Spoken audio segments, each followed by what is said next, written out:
Okay. Hi guys. So this is like day 2/3 of the challenge that I'm doing with myself. Like I think there will be some like in between posts to kind of like, I don't know actually.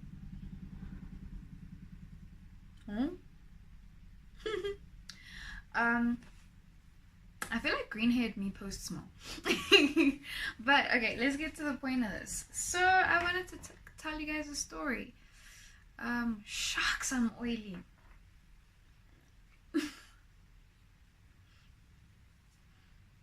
I should post more about my videos on Instagram. I haven't been lately, so people aren't watching them. But I know she's supposed to be on this side because she's so long. So, cool, the story. This is the story of getting my license. It's a long one, so I'm not sure how long this video is going to be. So, it took me 4 years to get my license. And this is how the story goes. So, at the end of... Okay, so it was 2014. So I just started varsity, and I think we applied for my learner's test at the end of matric, and I wanted to apply to do the truck license. So from what I understand, here in SA we have the motorbike license, and then a small vehicle license, then a like big truck license, and then a truck with and like the added stuff on the back. So I wanted to apply for the big truck license. I'm really short. I'm not sure if that counts for anything, but I was 17 at the time, and they told me I was too young, and so I applied for the car license. So with the big truck license, I didn't know that if you applied for that, you didn't have to do parallel parking.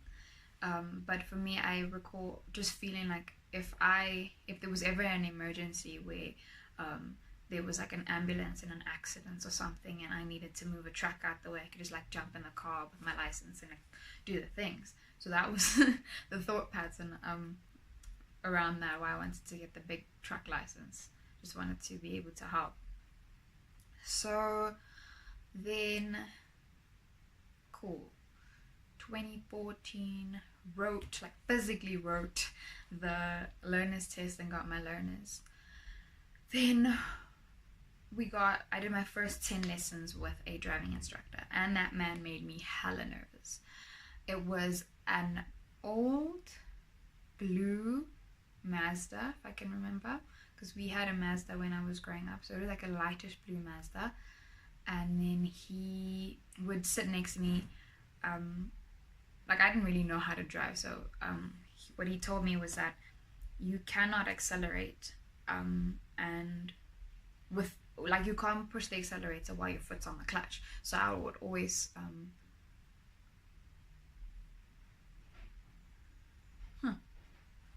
I'm trying to see the car because my right leg is being activated, but I'm just like, I feel like the clutch is on the left, but whatever.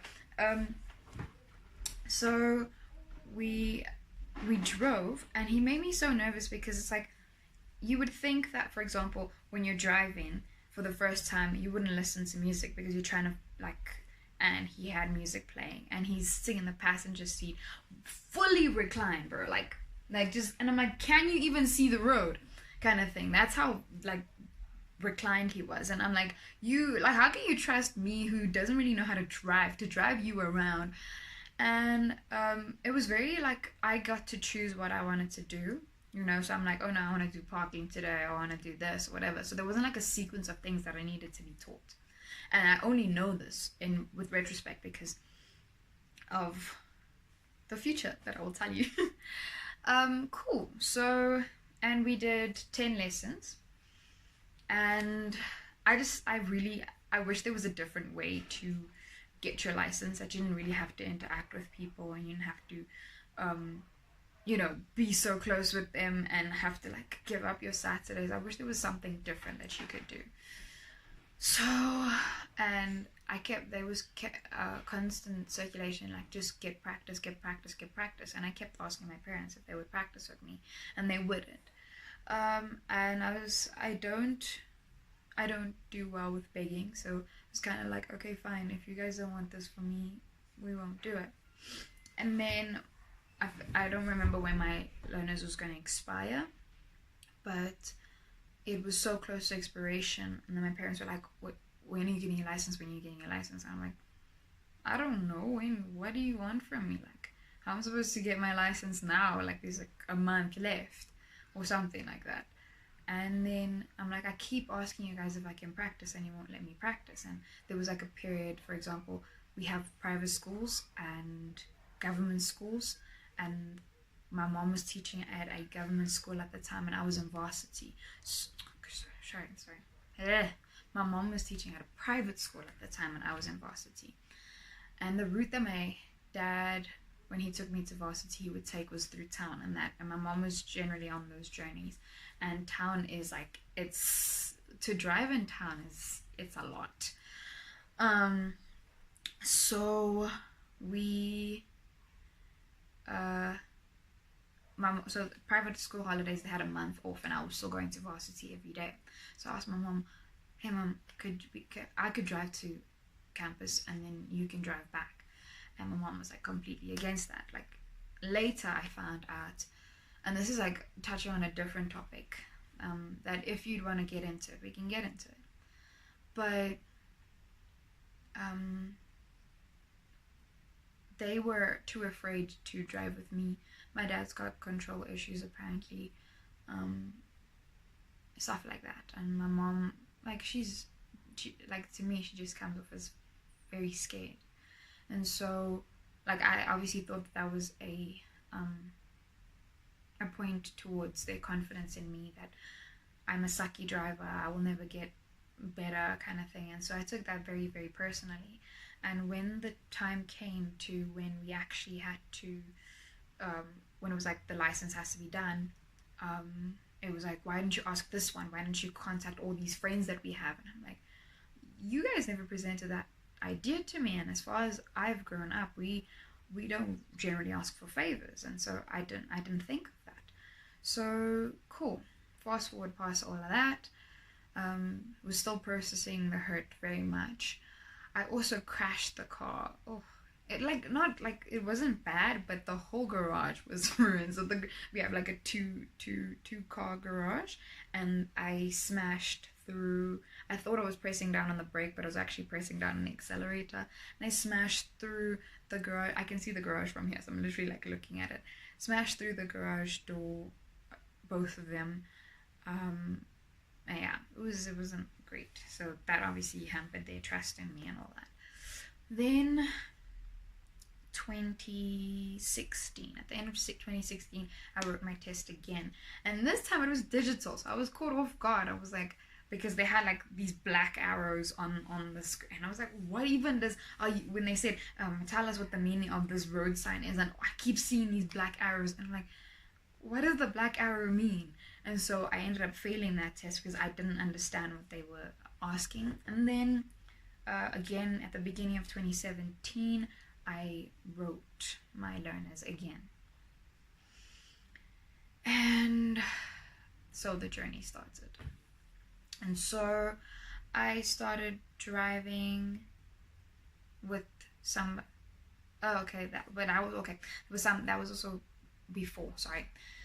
So before my first learners expired, I went and I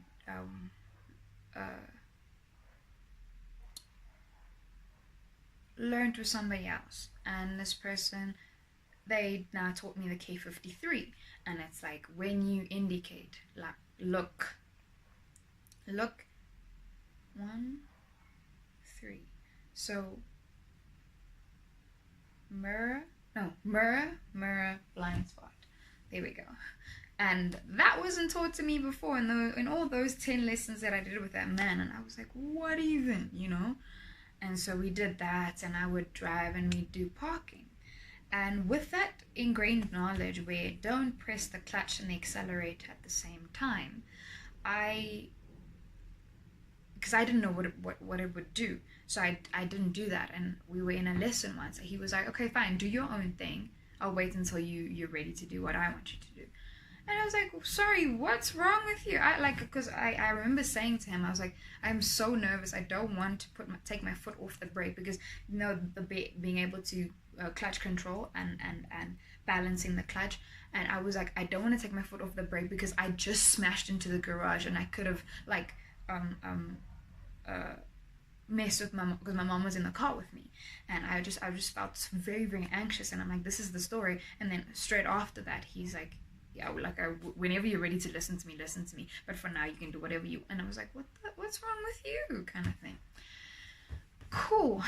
So back to 2017 we start again, and because I didn't want to speak to that man again, we found a deal, not a deal, like my sister was at varsity and they had these posters at varsity, so I was like, let me try these people. So I tried those people, called up. Guys, that was a trip. Also, my friend, during the time I was practicing, he let me drive his car, which was super awesome. So we're also gonna go through like counting cars, how many cars I drove until I got my license.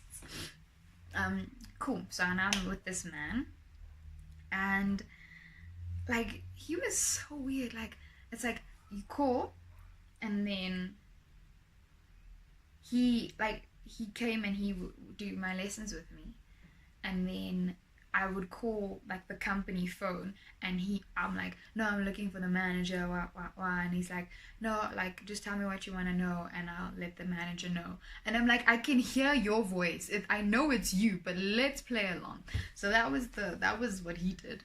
And then so then there was like a time when I was driving, and it happened twice actually.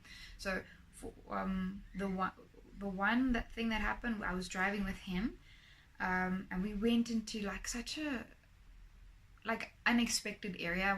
I didn't expect it, because they were kind enough to travel with me to work, and work is 30 minutes away from where I stay, driving normal traffic, and we're driving, and I'm like, this is not the route, and he's like, turn here, and I'm like, okay, cool.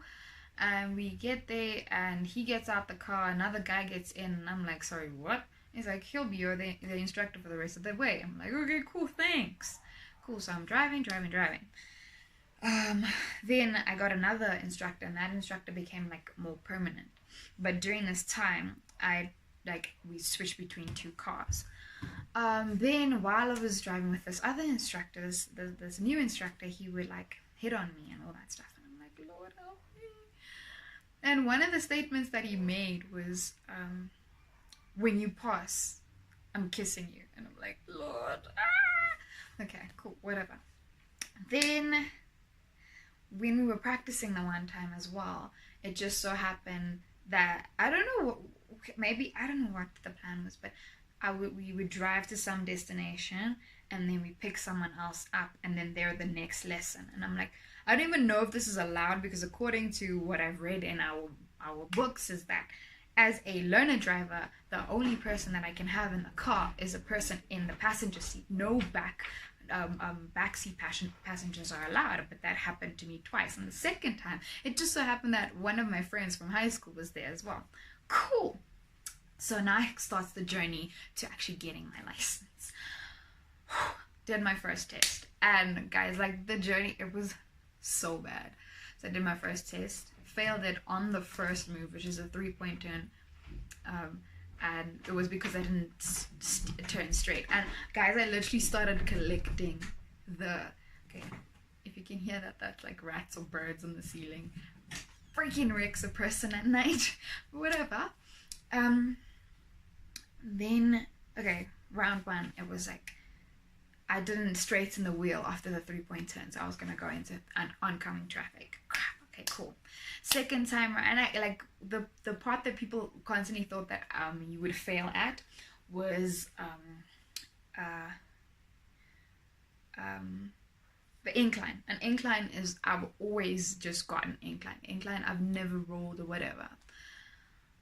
Second time I mounted the curb, and I was like, the instructor was like, you, like, if you just stopped, if you asked me before to do your second try, you would have been able to make it. Cool. And that was the second move. And then during this time, like the second instructor, I remember getting into the car, and I was just so devastated, and he was like, why don't you just bribe them? And so that's somewhat, from my understanding as well, that's somewhat of the culture that's here. And I was like vibing with a guy, and I was like, I failed again. And he was like, yeah, why don't you just bribe them? And I was like, this is why I won't stay with you, because you're not supportive of my dream to be like upright about this thing, you know? And so that instructor obviously caught me off guard by saying that, and I was like, I don't want to do that. Then I think the third test was with the instructor who said that he would kiss me if I passed. And I honestly feel like in as much as I really wanted it, I may have failed it because of that thought in my mind. But he, and I think the third one, I bumped a pole. So I bumped a pole. Yeah. No. The third one, actually, I was at it was the last parking, because it's 3-point turn, incline, parallel both sides, and alley docking. So I think I was doing the alley docking, and while I was asking if I could do a second try, I didn't brake, and so I rolled forward. And then she was like, nope, that's a fail. And I was like, damn. And mind you, I was paying for all of this. I paid for every single lesson for, and this was last year. Huh? Oh. Okay. I paid for every single lesson, every single registration, all of the stuff. I paid for it on my own. And then like every single time I failed, I cried, and I started collecting all these things, and I was like, God, I'm just a failure, right? Like, I'm just not getting this right. And there was one time, then after that failure,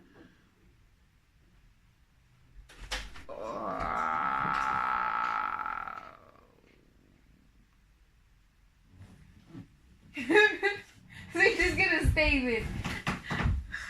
Okay, after that failure,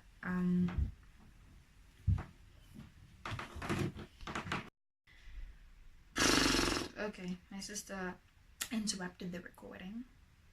So that was great. And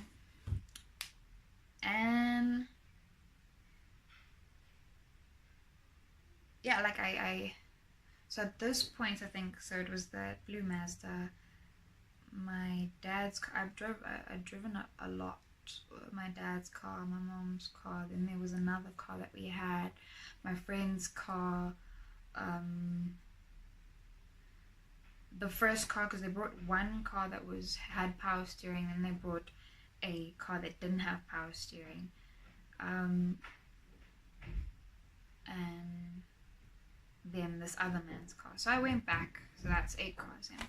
I went back to that man, and because I'd failed too many times with this other, and I went in, and like we did our, and it was very tense, because like it's like my dad sometimes okay, so whatever, but then there's 2 males who don't necessarily understand each other, and it was a bit tense, and I just, like, again, just plucking up the courage to get out of bed and have to do this again, and it was just aggravating.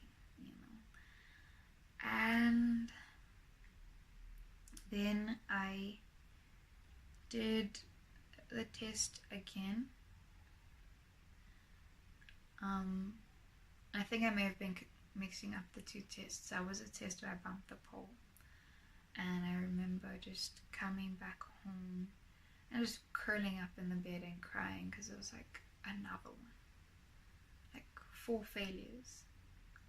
I was devastated. I'm like, this is just the one thing that I'm not gonna get, you know, like it's one of those things that you're just gonna have to give up on. And then my mom came and she was like, there is this thing apparently, and at this point it was like your October, November time, and also because I was talking to my team lead, like every time I failed I had to tell I was like, oh no, I'm running late because I went to go do my test and whatever, and then I'm like, no, I failed.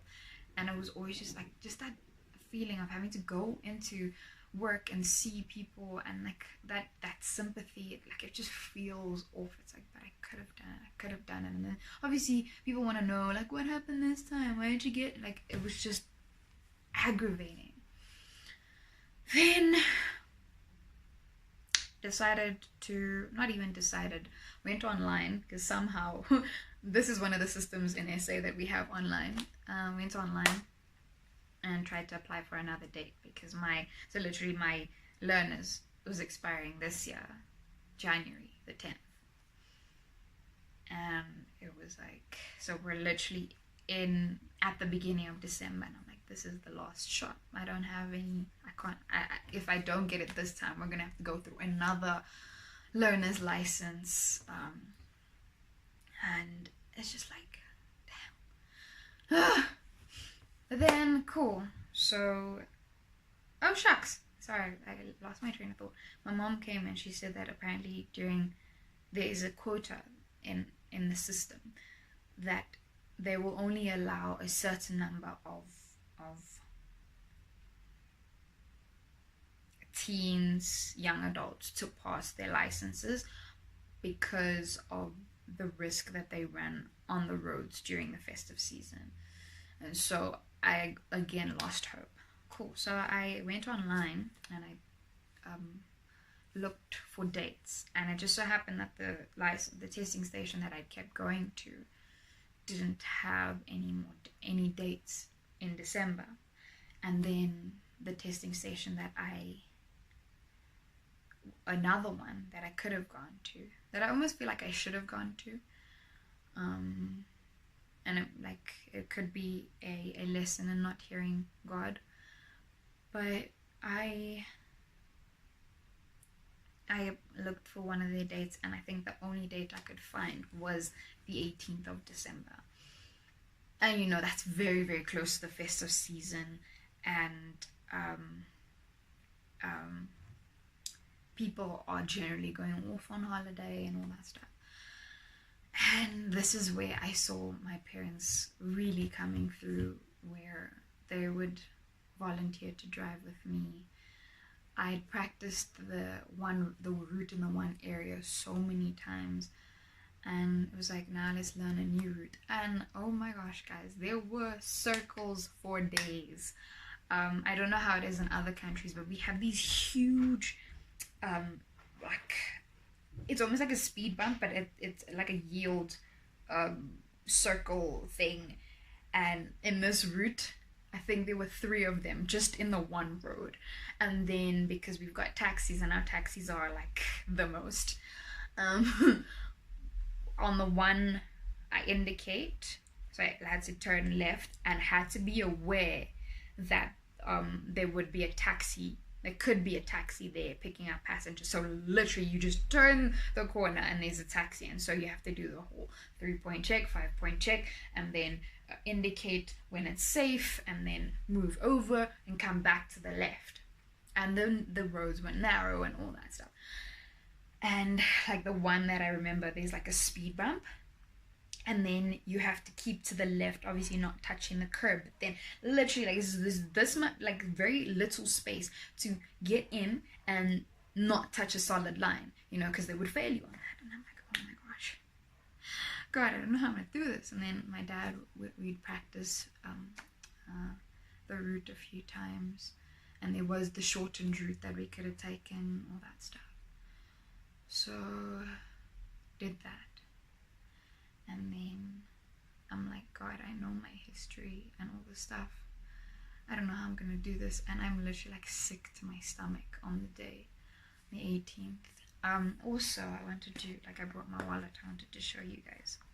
I think about a week before then, I'd taken one of my mom's old licenses and I'd put it backwards in my wallet. And I was like, God, I will one day get to replace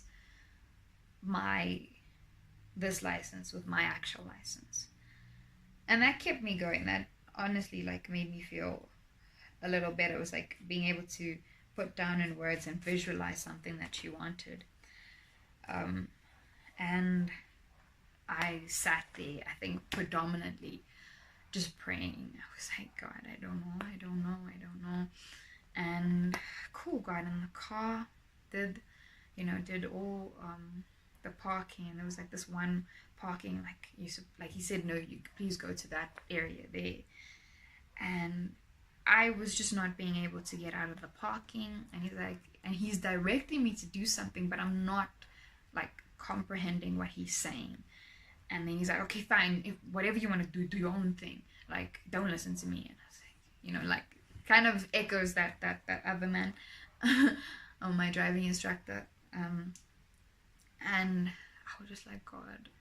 I just remember feeling so broken when I heard those words again. And I did. And then the one thing I remember asking my driving instructor about, I was like, bruh, in the book, it says that we have to do an emergency stop. And I've never done an emergency stop. And he's like, don't worry about it. They don't usually ask it. But if they do, you just like accelerate and press the brakes hard. Clutch brakes, obviously not stalling the car. Cool.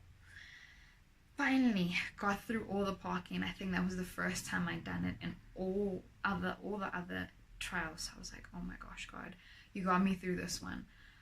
I was so excited. Wow. Then he gets in the car. I'm like, oh my gosh. But guys, so I wasn't able to practice on the grounds with the previous testing station. I was able to practice on the grounds. With this one I wasn't, because they don't allow you to practice on the grounds. And so I remember my driving instructor just like taking me there, and he's like, listen, this is what you have to do.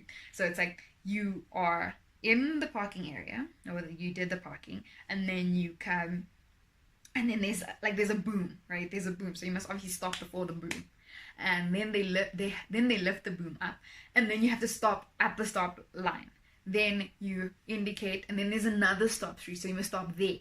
And then you go over, and then depending on whichever way they say you should go, then you must stop at the first line, depending on whether the robot is green or what. So it's like, what? And I just remember him saying to me that sometimes people don't see that the stop sign by the boom, and so they drive over it and they fail. And I was like, I can't do this. And so the driving instructor gets into the car, and he's like, have you done an emergency stop before? I'm like, no, I haven't. And he's like, we're gonna do one now. I'm like, shucks, okay, cool. And he's like, just accelerate as fast as you can, and then when I say stop, you stop. I did, and I was like, okay, fine, cool. We did it, and he's like, okay, that was good. I was like, thank you. Cool. Move on with life. Remember the broom, remember the stop street, remember the second stop street, and we did the route and whatever. Cool, we come back, and because of the dynamic of that specific what you call it, or the layout rather of that testing station, when you come back, there's only one entrance, but the one entrance is on the opposing side of traffic. So God drove, and my driving instructor's like, when you get here, you stop here, then you ask permission if you can go across, and then then they'll approve or deny or whatever. And so that also had to be remembered. So I did that, whatever, got into the car, and he's like, just go park there. cool. Now this is a different experience than before. And I was like, oh my gosh, Lord, I don't know what to do. Because the man just gets up the car and he walks. I'm like, what? As I follow you, like I didn't even get the opportunity to ask him that question, and so I was just like, okay, cool, whatever. And I walked and I followed him.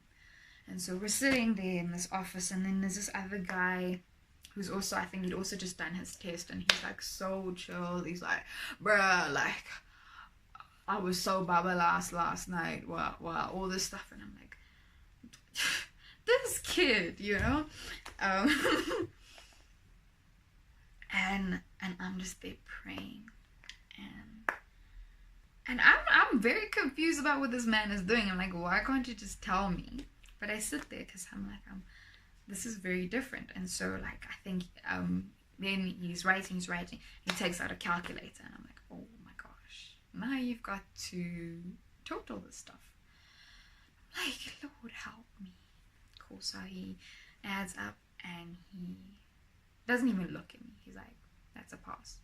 Gets up, walks out. And I'm like, And I literally, I don't know, I can't even remember if those men were still there. But I just like, tears just started streaming down my face. And I'm like, God, thank you. I was able, like, wow, guys, like, 4 years.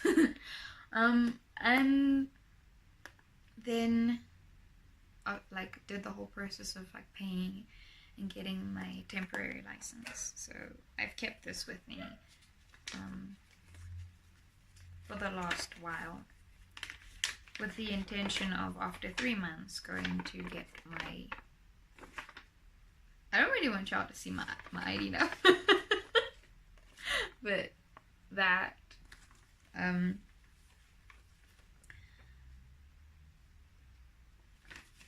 and they said after 3 months come get the card. And obviously it's May now. So it's been over 3 months, and I checked and it said no, this sheet of paper is valid for, what is it? Valid for 6 months from the date of issue. So I had until June. Then yesterday, my mom and my dad called me in and they're like, oh no, we've got something for you, whatever. And I'm like, oh yay, cool, thanks.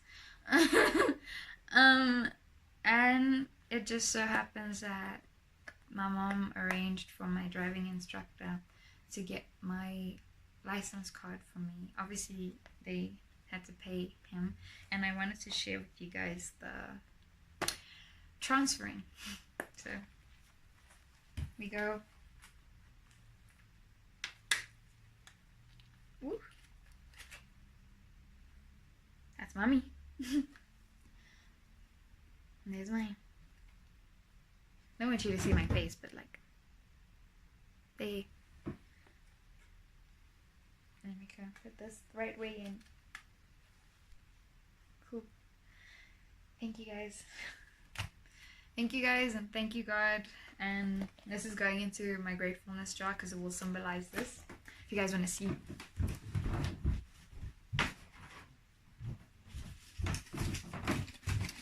This is how the jar looks. It's so full. And we're not even halfway through the year. But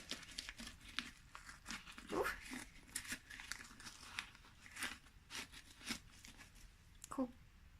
Thank you.